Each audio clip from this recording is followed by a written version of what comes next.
The judgment of this court dated 15 February 2024, the direction to the SBI to submit detail of the electoral bonds purchased. 15 फरवरी को supreme court ने एक ऐतिहासिक फैसला लेकर electoral bonds को unconstitutional declare किया और उस पर रोक लगा दी। एसबीआई जो इलेक्टोरल बॉन्ड्स इशू करती थी, उनसे कहा कि इससे जुड़ा सारा डेटा इलेक्शन कमीशन को सबमिट करें। The day the electoral bonds was introduced, I said it's legalized bribery.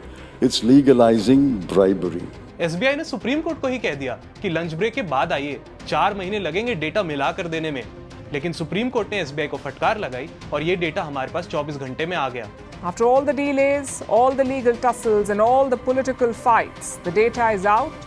We now have a gold mine of information. Internet की दुनिया में इसको लेकर काफी शोर है। मेन स्ट्रीम मीडिया पर मिनिमल कवरेज और ऑपोजिशन इलेक्टोरल बॉन्ड्स को काफी क्रिटिसाइज कर रही है। ऐसे में हमारे लिए ये जानना जरूरी है कि इलेक्टोरल बॉन्ड्स आखिर थे क्या, क्यों सुप्रीम कोर्ट ने इसे अनकॉन्स्टिट्यूशनल डिक्लेयर किया, क्या इसके जरिए घोटाला हुआ है, क्यों रिजर्व बैंक ऑफ इंडिया और इलेक्शन कमीशन दोनों इसके खिलाफ थे, और भारत की पॉलिटिकल पार्टी जो हजारों करोड़ रुपए चुनाव में खर्च करती है, वो इनके पास आते कहां से हैं? आज जानेंगे इस वीडियो में।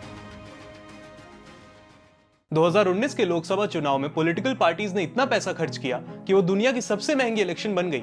60,000 करोड़ रुपए से ज्यादा खर्च हुए सोशल मीडिया और टीवी पर एड्स दिखाने पर, रैलीज पर, ट्रांसपोर्ट पे और वोटर्स को कैश, गोल्ड, ड्रग्स, शराब वगैरह देकर लुभाने की कोशिश पे। 3,500 करोड़ की ऐसी चीजें तो इलेक्शन कमीशन ने केवल जब्त की थी। तो आप ही सोचिए एक्चुअली कितना खर्चा हुआ होगा गरीब जनता को बिरयानी खिलाकर और शराब पिलाकर उनका वोट लेने पे। लोकसभा चुनाव में कैंडिडेट्स पर 70 लाख की स्पेंडिंग लिमिट होती है, लेकिन पॉलिटिकल पार्टीज पर स्पेंडिंग की कोई लीगल लिमिट नहीं है। खैर, हमारे पॉलिटिकल पार्टीज कोई बिजनेस तो है नहीं कि कोई सर्विस या प्रोडक्ट बेचकर अपने पैसे कमाएं। अपनी इनकम के लिए रिलाई करती है डोनेशंस यानी कि चंदे पे, और हमारे और आपके जैसे लोगों के द्वारा दिया जाने वाला चंदा इनकी इनकम का एक छोटा सा हिस्सा होता है। ज्यादातर डोनेशंस आते हैं कॉर्पोरेट्स की जेब से। अब पॉलिटिकल पार्टीज को कॉर्पोरेट चंदा मिलना सही चीज है या नहीं, ये तो एक अलग मुद्दा है, लेकिन सरकारें बनाने वाली पार्टीज को कौन फंड कर रहा है, इसकी जानकारी जनता को होनी चाहिए। और यही कहना था सुप्रीम कोर्ट का भी। इलेक्टोरल बॉन्ड स्कीम एक आम वोटर के राइट टू इन्फॉर्मेशन को वायलेट करती है। पर ये इलेक्टोरल बॉन्ड्स एग्जैक्टली है क्या, और क्या यही एक तरीका है जिसके थ्रू आप पॉलिटिकल पार्टीज को डोनेट कर सकते हैं? इसका जवाब है नहीं, इसके और भी तरीके एग्जिस्ट करते हैं जिसके बारे में हम आगे बात करेंगे।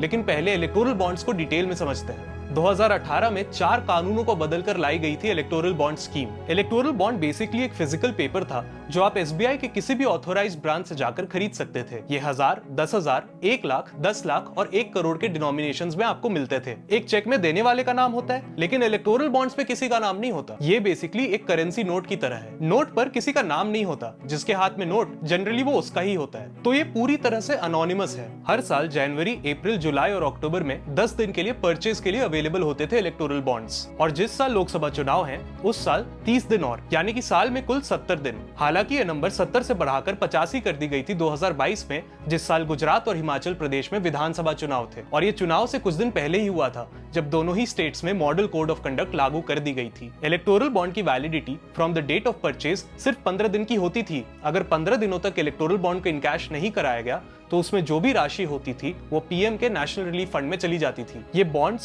सिर्फ उन पार्टीज को डोनेट किए जा सकते थे जिन्हें पिछले साल के विधानसभा या लोकसभा चुनाव में कम से कम 1% वोट्स मिले हों, और ये बॉन्ड्स सिर्फ एक केवाईसी बैंक अकाउंट के माध्यम से खरीदी जा सकती थी, यानी कि आधार, पैन वगैरह से लिंक्ड। इलेक्टोरल बॉन्ड से जो चाहे जितना चाहे उतना चंदा दे सकता था, इसकी कोई लिमिट नहीं थी। और जिस पार्टी को डोनेशन मिली उसे भी बताने की जरूरत नहीं कि किसने उसे दी। जैसा कि मैंने आपको बताया, इस स्कीम को लाने के लिए 4 कानून बदले गए थे। उनमें से एक था वो कानून जो ये कहता था कि अगर किसी भी पॉलिटिकल पार्टी को 20,000 रुपए से ऊपर कुछ भी डोनेशन मिले तो जिसने भी डोनेशन दिया है उनके डिटेल्स उनको सार्वजनिक करने होंगे। लेकिन इलेक्टोरल बॉन्ड्स पे ये चीज लागू नहीं होती, और कैश डोनेशंस की जो लिमिट 20,000 हुआ करती थी उसे भी घटाकर 2,000 रुपए कर दिया गया। 2017 में खुद चुनाव आयोग ने एक खत लिखकर सरकार के इस फैसले को क्रिटिसाइज किया था। आम नागरिक अगर एक साल में 2.5 लाख रुपए से ज्यादा कमा ले तो इनकम टैक्स डिपार्टमेंट को बताना मैंडेटरी है कि आपके पैसे कहां से आए। लेकिन पॉलिटिकल पार्टीज हजारों करोड़ रुपए का भी चंदा ले ले, उन्हें बताने की जरूरत नहीं। एक और कानून बदला गया था,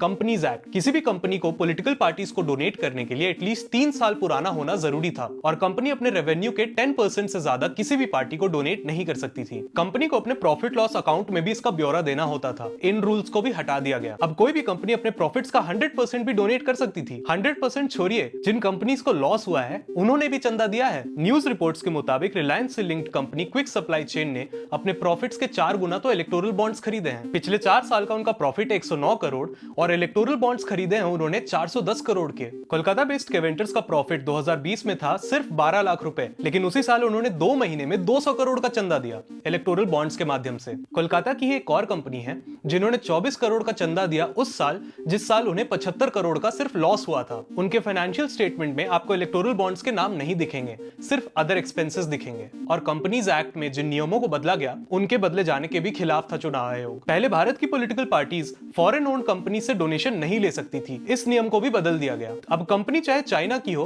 पाकिस्तान की हो या सोरोस की, एक इंडियन रजिस्टर्ड सब्सिडियरी के थ्रू डोनेट कर सकती थी पॉलिटिकल पार्टीज को, वो भी बिना किसी को पता चले। अगर विदेश से आपके रिश्तेदार आपको एक साल में 10 लाख रुपए से ज्यादा भेज दे तो 3 महीने के अंदर आपको यह जानकारी सरकार को दे देनी है। लेकिन सरकार बनाने वाली पॉलिटिकल पार्टीज को हजारों करोड़ का विदेशी चंदा मिले, आपको जानने की जरूरत नहीं। इसकी सुनवाई सुप्रीम कोर्ट में अलग से हो रही है। सोचने वाली बात है कि जब देश के इंपॉर्टेंट सेक्टर्स जैसे डिफेंस, रियल एस्टेट, मीडिया, इनमें फॉरेन इन्फ्लुएंस अलाउड नहीं, तो जो पार्टीज हमारी सरकार बनाती है, हमारी नीतियां बनाती हैं और हमारा भविष्य तय करती है, उनको विदेशी चंदा कैसे अलाउ किया गया। हमारा central bank reserve bank of India भी इस स्कीम के खिलाफ था और आरबीआई एक्ट को भी बदला गया। आरबीआई के इसके खिलाफ 3 आर्ग्यूमेंट्स थे। पहला, आरबीआई का कहना था कि जो इलेक्टोरल बॉन्ड खरीदेगा उसकी आइडेंटिटी एसबीआई को तो पता रहेगी केवाईसी के चलते, लेकिन बाद में वो इस नेमलेस बॉन्ड को किसी और के हाथ भी दे सकते थे। इससे मनी लॉन्ड्रिंग की भी संभावना उत्पन्न होती है शेल कंपनीज के जरिए। शेल कंपनीज क्या होती हैं? शेल कंपनीज बेसिकली फर्जी कंपनीज होती हैं जो सिर्फ पेपर पे एग्जिस्ट करती है,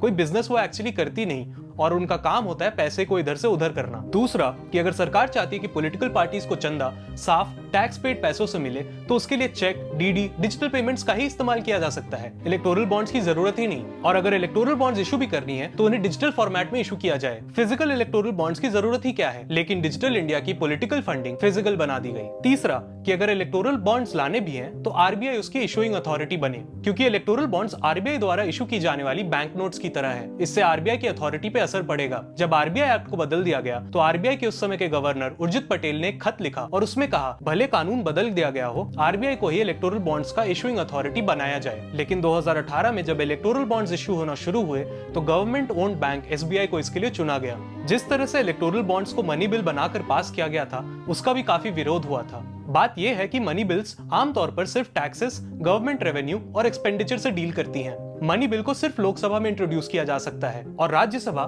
ना ही मनी बिल को रिजेक्ट कर सकती है और ना ही उसे बदल सकती है, बस अपने सुझाव दे सकती है। जो मानना या ना मानना ये लोकसभा के ऊपर है। जिस हिडन अल्फान्यूमेरिक कोड की काफी चर्चा हो रही है, जिस डेटा को एसबीआई ने रिलीज नहीं किया था, वो कैसे मिली, वो भी एक बड़ी इंटरेस्टिंग कहानी है। एक पत्रकार है पूनम अग्रवाल, जिन्होंने एसबीआई से जाकर 1000 रुपए के 2 इलेक्टोरल बॉन्ड्स खरीदे थे। आउट ऑफ क्यूरियोसिटी उन्होंने उसे एक फॉरेंसिक लैब में टेस्टिंग के लिए भेजा। जब उसकी टेस्टिंग हुई तब पता चला कि एक हिडन अल्फान्यूमेरिक कोड है जो सिर्फ एक स्पेसिफिक लाइट के अंदर दिखती है। फाइनेंस मिनिस्ट्री का कहना था कि ये एक सिक्योरिटी कोड है और एसबीआई का कहना था कि ये ऑडिट ट्रेल एस्टैब्लिश करने में काम आती है, लेकिन इसकी जानकारी सरकार ने हमें सामने से नहीं दी थी। ये बात हो गई इलेक्टोरल बॉन्ड्स की। सरकार का कहना था कि इससे पारदर्शिता आएगी और काला धन हटेगा। अब ऐसा हुआ कि नहीं स्कीम से, ये आप सोच लीजिए। एसबीआई द्वारा निकाली गई डेटा के बारे में हम आगे बात करेंगे, लेकिन उससे पहले जान लेते हैं कि क्या सिर्फ यही एक तरीका था जिसके थ्रू डोनेशन की जा सकती थी। इसका जवाब है नहीं। कंपनी चाहे तो एक सिंपल चेक भी लिख सकती है, लेकिन बस बात यह है कि अगर डोनेशन 20,000 रुपए से ऊपर की हुई तो किस कंपनी ने किसको कितना चंदा दिया वो सार्वजनिक हो जाएगा। एक और स्कीम है जिसके थ्रू कंपनीज पॉलिटिकल पार्टीज को चंदा देती हैं, इलेक्टोरल ट्रस्ट स्कीम। उसको समझते हैं। ये स्कीम 2013 में आई थी। इलेक्टोरल ट्रस्ट बेसिकली एक नॉन प्रॉफिट एंटिटी है जो कंपनीज मिलकर सेटअप करती है। ये एक मिडिल मैन की तरह है जिनका काम है डोनेशंस अलग अलग इंडिविजुअल्स और कंपनीज से लेना और फिर पॉलिटिकल पार्टीज के बीच में बांट देना। इलेक्टोरल ट्रस्ट को डिटेल्ड रिकॉर्ड्स मेंटेन करने होते हैं। इससे पता चल जाता है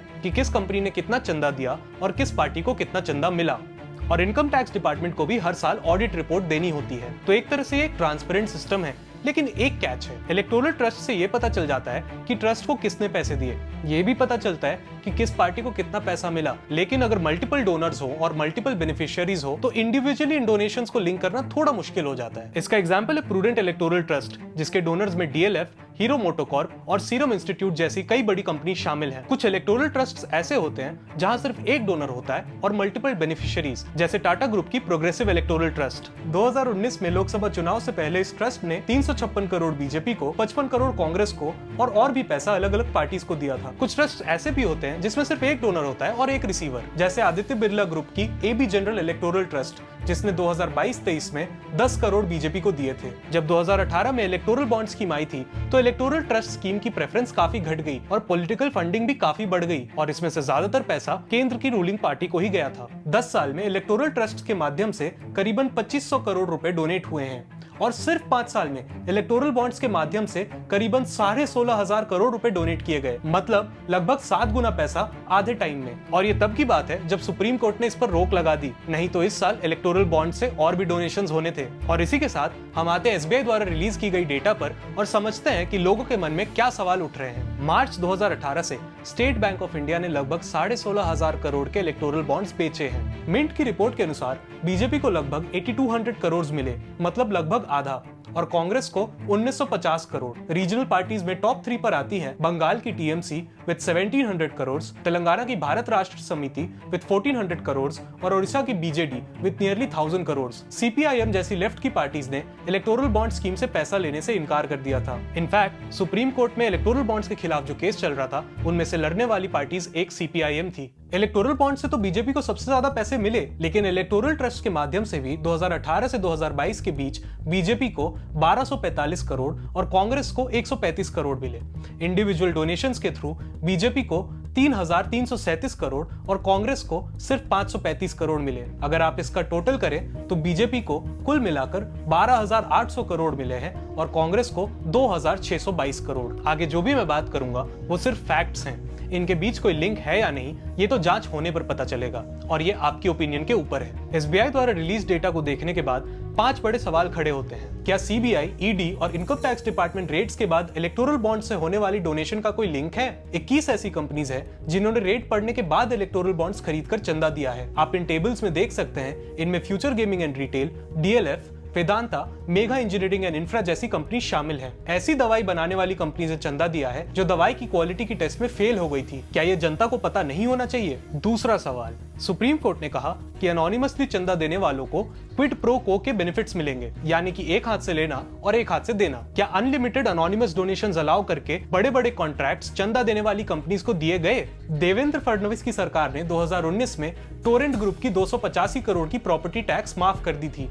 उसी कंपनी ने 185 करोड़ के इलेक्टोरल बॉन्ड्स खरीदे हैं। ये बस एक ऐसा एग्जाम्पल है, ऐसे और कई उदाहरण हैं। अगर मैं उस पर एक वीडियो बनाऊं तो वो खुद में एक अलग वीडियो बन जाएगी। अगर आप चाहते हैं कि ऐसी वीडियो बने तो नीचे मुझे कमेंट्स में जरूर बताएं। आगे बढ़ते हैं। तीसरा सवाल, क्या शेल कंपनीज यानी कि फर्जी कंपनीज का इस्तेमाल हुआ है चंदा देने के लिए? 2018 में जब ये स्कीम लॉन्च हुई तब से कम 43 ऐसी कंपनीज हैं जिन्होंने अपने बनने के कुछ महीने बाद ही इलेक्टोरल बॉन्ड्स खरीदे, जिसका टोटल सम है 384 करोड़ रुपए। दिल्ली की एक कंपनी हब पावर ने 95 लाख रुपए दिए थे 2019 के चुनाव से पहले। दिल्ली सरकार की जीएसटी डिपार्टमेंट ने इस कंपनी को बंद कर दिया था इसके फेक जीएसटी रजिस्ट्रेशन के चलते, और ये इलेक्टोरल बॉन्ड्स के खुलासे से पहले की बात है। क्या इलेक्टोरल बॉन्ड सच में एनोनिमस भी थे? कई पॉलिटिकल पार्टीज ने तो खुद अपने डोनर की डिटेल्स डिक्लेयर कर दिए थे, यानी कि उन्हें पता था कि उन्हें चंदा कहां से मिला। और एसबीआई, जिसके पास डोनर डिटेल्स होते थे, वो गवर्नमेंट ओन्ड बैंक है, यानी कि पॉलिटिकल पार्टीज को पता, सरकार को पता, लेकिन सिर्फ जनता को नहीं पता कि इलेक्टोरल बॉन्ड से कौन चंदा किसको दे रहा है। चौथा सवाल, क्या एसबीआई ने जो डेटा दिया है वो एक्यूरेट है? ये तो अल्फा न्यूमेरिक कोड के आने के बाद पता चल जाना चाहिए। कुछ लोगों का ये कहना है कि इलेक्टोरल बॉन्ड स्कीम से कम